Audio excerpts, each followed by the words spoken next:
Sabe quando você tá, sei lá, lendo um livro ou até numa reunião importante e, de repente, percebe que não faz a menor ideia do que foi dito nos últimos minutos? Nossa, acontece direto, né? Pois é. E parece que a gente não tá sozinho. Tem estimativas que dizem que a nossa mente divaga, sabe? Se desconecta, assim, do presente entre 30% e 50% do tempo que a gente está acordada. 50%. É realmente impressionante. Muito, né? E é justamente esse fenômeno, a tal da mente divagante, que a gente vai explorar um pouco hoje. A gente deu uma olhada em umas pesquisas bem robustas, sabe?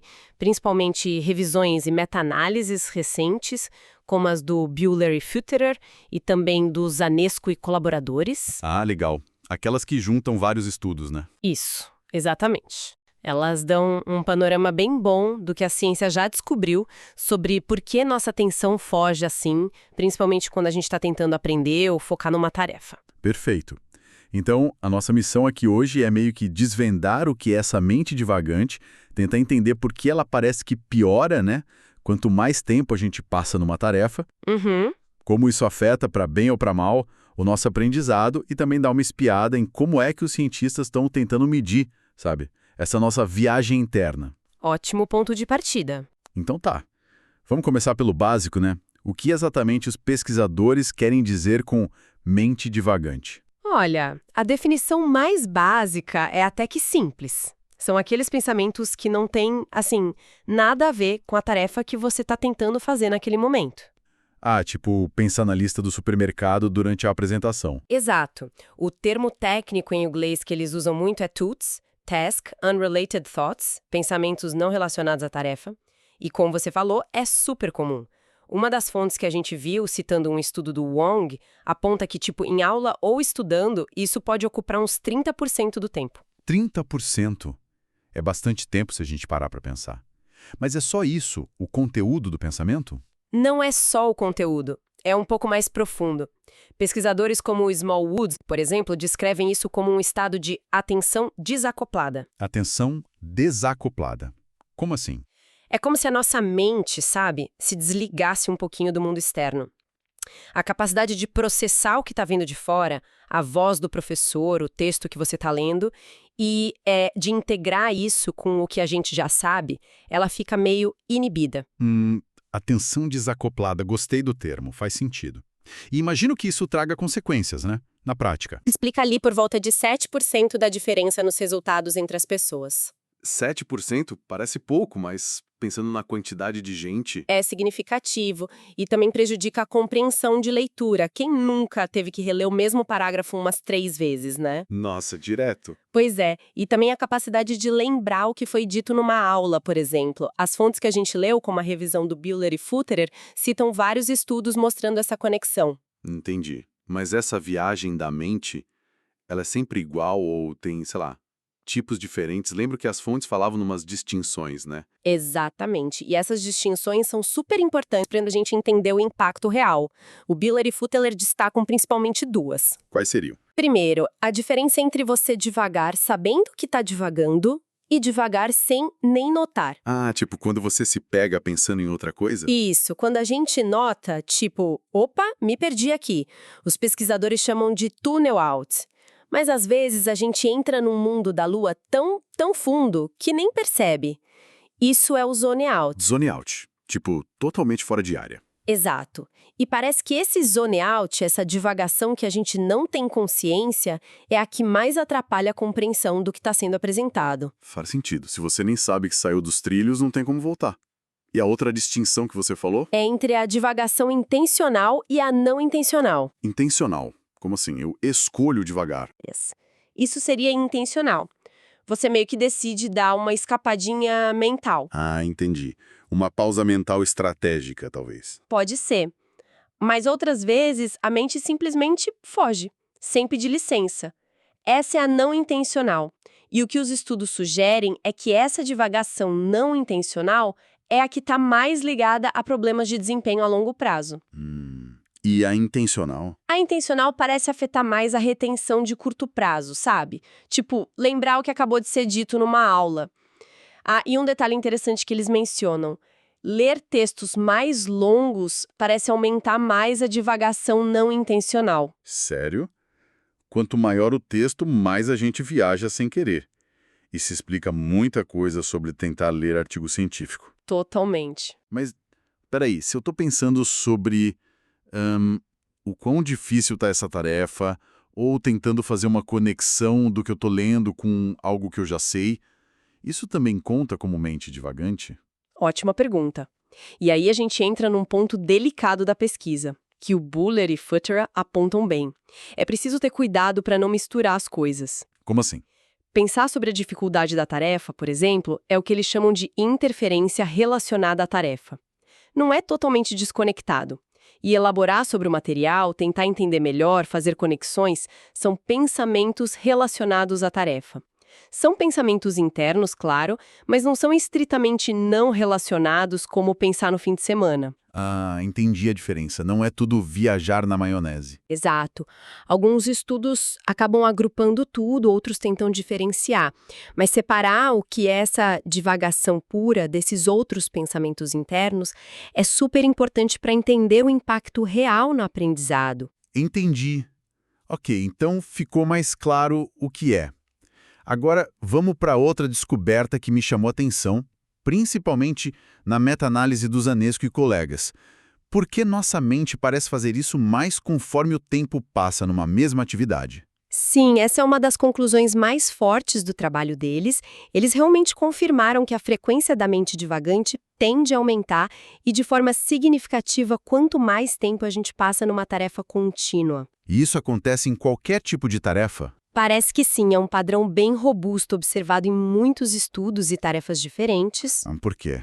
É só cansaço? Tipo a bateria mental acabando? O cansaço mental, ou o que os pesquisadores chamam de decremento da vigilância, com certeza é parte da história. Manter o foco exige esforço, né? Conforme a tarefa se arrasta, essa vigilância cai, a atenção começa a falhar e aí a mente divaga mais. E isso, claro, leva a um desempenho pior. Certo, o cansaço contribui. Mas você disse que é parte da história. Tem mais coisa. Tem sim.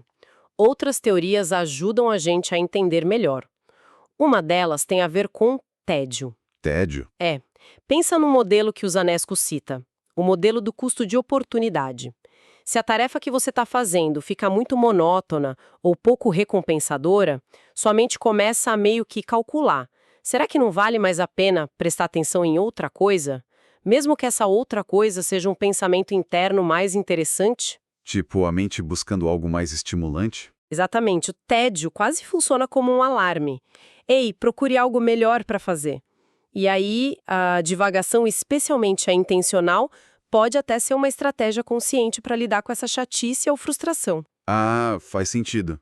Tipo, já que essa palestra tá intragável, vou aproveitar para planejar meu roteiro de férias mentalmente. Exatamente isso. E tem outra peça nesse quebra-cabeça, o tal do controle cognitivo. Controle cognitivo. O esforço para manter o foco, né? Isso, manter a atenção direcionada, ignorar as distrações internas e externas, isso gasta energia mental. Uma teoria discutida pelo Zanesco, a teoria do controle de recursos, sugere que essa nossa capacidade de controle é limitada.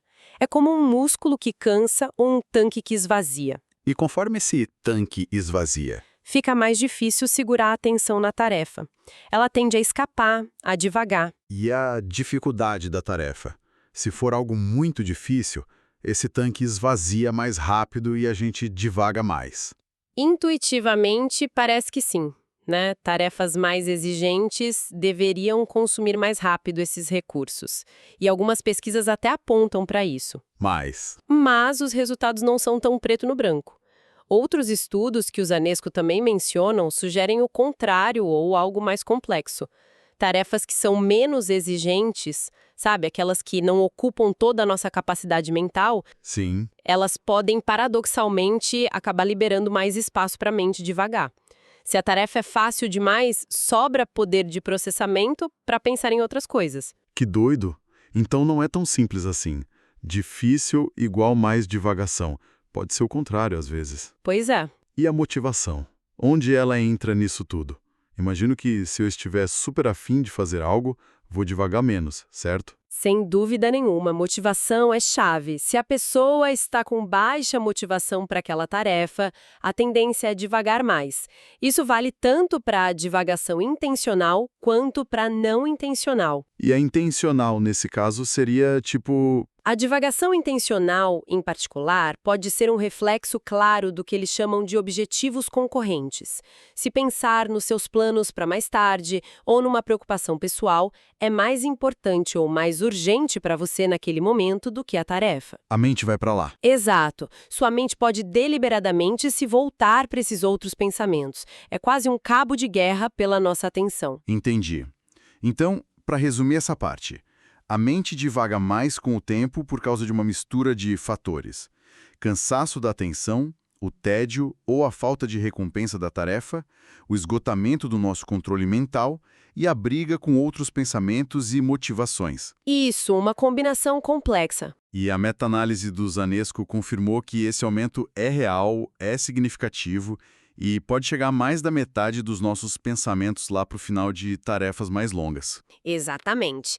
E isso acontece em tarefas bem diferentes, desde testes de atenção super chatos, tipo o SART, onde você fica monitorando coisinha repetitiva, até atividades mais do dia a dia, como ler um texto ou assistir a uma aula.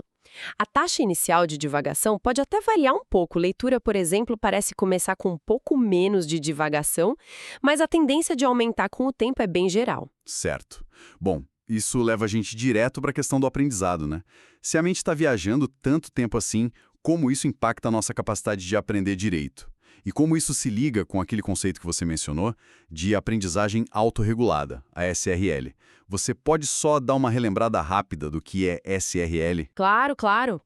Aprendizagem autorregulada, ou SRL, Self-Regulated Learning, é, de forma bem simples, a nossa capacidade de gerenciar o nosso próprio processo de aprender. Gerenciar como? Inclui várias coisas. Definir o que a gente quer aprender, escolher as melhores estratégias para isso, ficar monitorando se a gente está entendendo mesmo, ajustar o caminho se não estiver funcionando, saber lidar com a frustração quando fica difícil, manter a motivação lá em cima. Ah, tá. Ser um aprendiz ativo, estratégico. Exatamente essa é a ideia. Não só receber a informação, mas agir sobre ela. E aí, como a mente divagante entra nessa história de ser estratégico? Para mim, parece mais um obstáculo gigante, né? E aí, em muitos casos, é mesmo um obstáculo. Como Buller e Futterer detalham bem, a relação é complexa. A divagação que a gente não percebe, a inconsciente, ou aquela que a gente não escolheu, a não intencional, Sim. ela pode ser um sinal bem claro de que o monitoramento falhou. E monitorar o próprio entendimento é um passo-chave da SRL. Se você nem nota que sua mente foi para outro lugar, como é que você vai corrigir o curso? Verdade. Então, essa divagação pode atrapalhar todas as fases da SRL. Entender o que é para fazer, planejar como estudar, aplicar as estratégias, avaliar se está funcionando. Isso pode levar a uma compreensão mais superficial, a cometer mais erros e até aquela falsa sensação de que, tô entendendo tudo, quando na verdade não tá. Entendi. É um problema sério para o aprendizado autônomo. Mas você falou que a relação é complexa. Quer dizer que tem algum lado, sei lá, bom ou útil na mente divagante para essa tal de autorregulação? Essa é a parte mais intrigante. E a resposta parece ser talvez. Depende muito do tipo de divagação. Lembra das distinções que a gente falou? Consciente versus inconsciente, intencional versus não intencional? Isso. A divagação consciente, o tune-out, quando você percebe, e a intencional, quando você escolhe, podem, quem diria, ter um papel na SRL. Como assim? Pensa no ato de perceber que você está divagando. Opa, viajei aqui. Isso, por si só, já é um ato de monitoramento que deu certo. Ah, claro, perceber a distração já é o primeiro passo para voltar. Exatamente. É o primeiro passo para poder reengajar a atenção na tarefa. E a divagação intencional. Aquela que a gente escolhe. É. Alguns pesquisadores, como o Setley e o Risco, levantam a hipótese de que ela pode ser usada como uma estratégia de autorregulação. Uma estratégia como? Por exemplo, para lidar com emoções chatas, tipo tédio ou frustração numa tarefa difícil, você faz uma pausa mental agradável pensa em outra coisa de propósito por um instante. Isso seria uma regulação afetiva. Uma forma de controlar o estresse da tarefa. Pode ser. Ou então usar esse momento para refletir sobre seus objetivos maiores relacionados àquela tarefa, para que você está fazendo aquilo uma regulação motivacional. Ou até mesmo, se a cabeça está fritando com muita informação, dá um respiro mental intencional para conseguir voltar com mais clareza depois. Uma forma de lidar com a carga cognitiva. Nossa, então, escolher dar uma divagada rápida pode ser uma ferramenta para gerenciar o próprio estado mental e, no fim das contas, conseguir continuar aprendendo. Isso muda bastante a visão de que devagar é sempre ruim. Muda sim. E é por isso que os modelos mais novos de SRL tentam incluir essa complexidade toda. Modelos como o COPS, do Winnie e Hadwin, ou MSRL, da Euclides, olham para a SRL como uma interação de vários processos. Processos tipo Cognitivos, o processamento da informação em si, afetivos, emoções, humor, metacognitivos, pensar sobre o próprio pensamento, o monitoramento, e motivacionais, objetivos e interesse. O Buehler e Filterer usam até uma sigla para isso, CAM. CAM. Cognitivo, afetivo, metacognitivo, motivacional. Isso. E a mente divagante, ela interage com todos esses processos. Pode dar um exemplo rápido de cada um, só para ficar mais concreto? Claro. Para o cognitivo, a divagação, principalmente a inconsciente, atrapalha a entrada, o processamento da informação, a codificação. Já a intencional seria um desengajamento cognitivo consciente. Ok. E o afetivo? Para o afetivo, a divagação intencional pode ser uma ferramenta para regular o humor, como a gente falou. Pensar em algo legal para aliviar o tédio de uma tarefa chata. Certo. Metacognitivo. Metacognitivo, a consciência de que se está divagando, opa, é sinal de que o monitoramento está funcionando. A divagação inconsciente, zone out, é uma falha nesse monitoramento. Entendi. E por último, o motivacional. E para o motivacional, geralmente quanto mais motivado, menos se divaga. Mas a divagação intencional pode ser tanto uma estratégia para refletir sobre as metas, reforçar a motivação, quanto um sintoma de que outras metas, outros interesses estão ganhando a briga pela atenção naquele momento. Uau! É bem mais interligado do que eu pensava inicialmente. Então, acho que a mensagem-chave aqui é: mente divagante não é só um defeito, né? Ela tem uma relação super dinâmica com a forma como a gente gerencia o nosso foco, nosso aprendizado, e entender se a gente está ciente dela, se a gente escolheu ela, faz toda a diferença. Exatamente. Mas aí vem a pergunta de $1 milhão. Como é que os pesquisadores conseguem estudar um negócio tão interno, tão subjetivo assim? Esse é o grande desafio metodológico. Medir o que está acontecendo dentro da cabeça não é fácil. O método mais clássico e ainda super usado é o autorrelato. Que é basicamente perguntar para a pessoa se ela estava divagando. Isso. Tem duas formas principais de fazer isso. Uma é a amostragem de experiência. O pessoal está lá fazendo a tarefa e, de repente, pá, aparece uma pergunta na tela. No momento exato antes dessa pergunta, você estava pensando na tarefa ou em algo não relacionado. São as famosas probes. Interrompe a pessoa para perguntar. Exato. A outra forma é a autocaptura. A pessoa recebe a instrução: olha, toda vez que você perceber que sua mente divagou, aperte este botão aqui. Parece direto, né? Mas imagino que tenha seus problemas. Tem sim. As probes, por exemplo, são consideradas bem confiáveis para saber o estado mental naquele instante. Mas elas interrompem o fluxo natural da atenção, né? A própria pergunta pode mudar o que a pessoa estava pensando. De autocaptura, de apertar o botão. A autocaptura só pega a divagação que a gente percebe, o tune-out. Aquela divagação mais profunda, o zone-out, quando a gente está totalmente no mundo da lua sem saber, essa escapa desse método. Entendi as limitações. Então, como é que eles tentam superar isso? Tem outras formas de espiar a mente divagante sem perguntar diretamente? Sim. E aí que a tecnologia está entrando com tudo. Existe um interesse enorme hoje em abordagens que eles chamam de multimodais. Multimodais, que usam vários modos, várias fontes de dados. Exatamente. A ideia é combinar diferentes tipos de informação para tentar pegar sinais mais objetivos, mais contínuos da mente divagante, sem depender só do que a pessoa diz. E que tipo de tecnologia eles usam para isso? O que dá para medir? Nossa, várias coisas. Rastreamento ocular, o eye tracking, é um dos mais usados. Olhar para onde o olho está indo? Isso, analisar os padrões de olhar, para onde a pessoa olha, quanto tempo fica parado em cada ponto, fixações, se o olhar fica mais solto, mais disperso. Até o tamanho da pupila pode mudar quando a mente divaga. Que loucura. Que mais? Sensores fisiológicos também, para medir batimento cardíaco, a variabilidade da frequência cardíaca, a condutância da pele, que tem a ver com suor e ativação nervosa. EEG, o eletroencefalograma, para tentar captar padrões de atividade elétrica no cérebro que sejam diferentes quando a pessoa está focada ou divagando. E até análise de vídeo, Vídeo? Como assim? para detectar coisas sutis como microexpressões faciais ou pequenas mudanças na postura da cabeça que talvez estejam associadas com a desatenção. Caramba, é muita informação diferente. E como é que eles juntam tudo isso para dizer, opa, divagou? É aí que entra a inteligência artificial, o machine learning. Exatamente aí.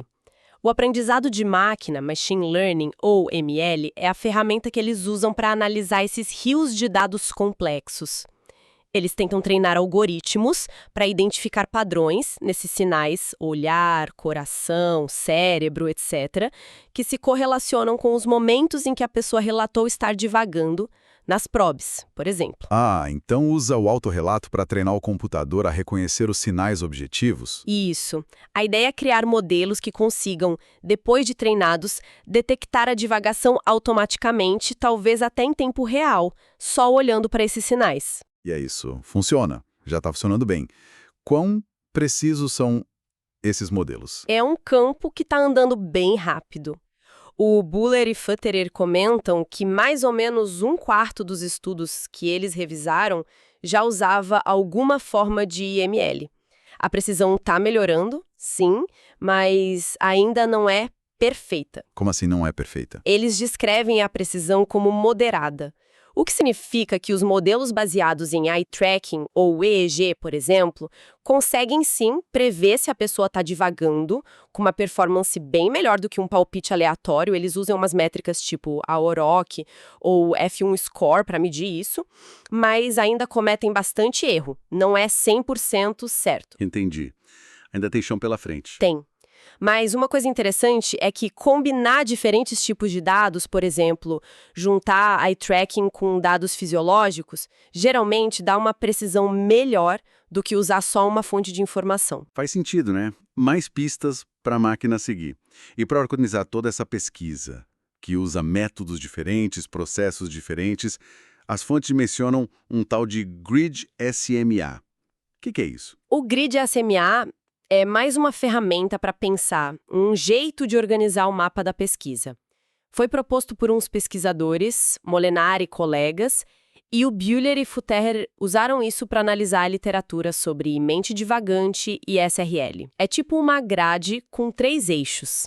3 eixos. Quais? Primeiro eixo, quais daqueles processos CAN, cognitivo, afetivo, metacognitivo, motivacional da SRL, o estudo está olhando. Segundo eixo, quais fluxos de dados o estudo está usando. Autorrelato, eye tracking, fisiologia, vídeo, logs de interação com o computador. E o terceiro eixo, como o estudo analisa isso. Como analisa? Se ele foca só em um processo, usando só um tipo de dado, aí seria unimodal, ou se combina vários processos com um tipo de dado, horizontal, ou um processo com vários tipos de dados, vertical, ou o ideal, né, que seria integrar tudo, vários processos e vários fluxos de dados. Entendi a grade. E qual foi o resultado? Onde que a pesquisa sobre mente divagante está mais concentrada hoje, segundo esse mapa? A conclusão principal foi que a esmagadora maioria dos estudos ainda é unimodal. Unimodal, só um processo e um tipo de dado. Exatamente. A maioria tende a olhar para a mente divagante como um fenômeno mais cognitivo ou metacognitivo, e mede isso principalmente com um método só, que geralmente é o autorrelato, as tais das probes. Ah, então ainda falta integrar mais as coisas. Falta bastante, ainda são relativamente poucos os estudos que conseguem ter essa visão mais integrada, olhando para as conexões entre os diferentes processos CAN e usando vários tipos de dados ao mesmo tempo para entender a mente divagante de um jeito mais holístico, mais completo. E qual seria o potencial se a gente conseguisse fazer isso mais? Usar essas abordagens mais integradas, com mais tecnologia, onde isso poderia levar a gente? O potencial é gigante, principalmente se a gente pensa em aplicações práticas, na educação, por exemplo. A ideia é usar esses dados multimodais e o ML para criar o que estão chamando de tecnologias de aprendizagem sensíveis à atenção. Tecnologias sensíveis à atenção. O que seria isso? Imagina um sistema, um software educacional que consegue detectar, sem ficar te perguntando toda hora, quando a sua atenção começa a viajar. E aí talvez ele te oferece uma ajudinha personalizada naquele momento. Que tipo de ajuda? Sei lá, sugerir uma pausa rápida, mudar um pouco o formato da atividade para ficar mais interessante, dar uma dica para você retomar o foco, coisas assim. Nossa, isso parece coisa de ficção científica, mas você mesma disse que a precisão ainda é um desafio, né? Sim, e essa é a grande cautela que a gente tem que ter. A precisão ainda limitada desses modelos é um ponto super crítico. Não dá para confiar cegamente ainda. E além disso, tem questões éticas e pedagógicas bem importantes para discutir. Tipo? Como garantir que essas tecnologias não virem algo invasivo, né? Um Big Brother da atenção. E como evitar que o estudante fique dependente do sistema para regular a própria atenção, em vez de aprender a fazer isso sozinho. A tecnologia tem que apoiar o desenvolvimento da autorregulação, não substituir. Entendi. Tem que ser uma ferramenta de apoio, não uma muleta. Exato. As intervenções precisam ser muito bem pensadas, baseadas nos princípios da SRL para fortalecer a autonomia do aprendiz. Faz todo sentido. É um equilíbrio bem delicado mesmo. Ufa! Bom, acho que a gente conseguiu dar uma bela aprofundada hoje, hein? Recapitulando rapidinho. A mente divagante é super comum, tá em todo lugar. Ela tende a aumentar quanto mais tempo a gente passa numa tarefa, por uma combinação de fatores, cansaço, tédio, controle e motivação. Ela impacta, sim, nosso desempenho e aprendizado, mas de formas complexas. Certo. E distinguir os tipos, se a gente percebe ou não, se a gente escolhe ou não, é fundamental para entender essa relação dela com a nossa capacidade de autorregular o aprendizado. Perfeito. E, por fim, vimos que os pesquisadores estão usando desde perguntas diretas até tecnologias bem avançadas, como rastreamento ocular e machine learning, para tentar decifrar e até prever esses nossos desvios mentais. Exatamente. E acho que a tensão principal que ficou clara em toda essa discussão é essa. Por um lado, a mente divagante, principalmente aquela que a gente não percebe e não controla, é muitas vezes um obstáculo sério para o aprendizado. Sim. Mas, por outro lado, a divagação que a gente percebe, e principalmente a que a gente escolhe fazer, a intencional, pode, em certas situações, ter uma função útil. Pode ser uma ferramenta de adaptação, uma estratégia para regular a emoção, cognição ou motivação. A consciência e a intenção parecem ser a chave. Parecem ser os divisores de água, sim. O grande desafio, tanto para a pesquisa quanto para a prática, é refinar como a gente entende esses diferentes sabores de mente divagante e como eles se encaixam nos modelos de aprendizagem autorregulada. Só assim a gente vai poder criar jeitos melhores de ajudar as pessoas a gerenciar o próprio foco. E para a gente fechar, queria deixar uma provocação aqui, baseada num detalhe que achei curioso na meta-análise do Zanesco.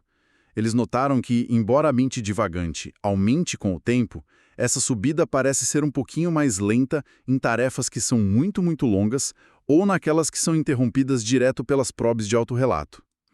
Interessante isso. Pois é, me fez pensar, será que o simples ato de ficar checando a atenção de vez em quando, como as probes fazem, ou talvez o próprio engajamento super prolongado numa tarefa, acaba mudando a dinâmica da nossa atenção, Será que isso faz a ladeira da distração ficar menos íngreme em sessões muito longas? É uma boa pergunta. O que será que isso implica? Pois é, o que isso poderia ensinar para a gente sobre como, sei lá, estruturar melhor longos períodos de trabalho ou estudo para conseguir manter o foco de um jeito mais sustentável? Fica aí a reflexão para a gente continuar pensando depois.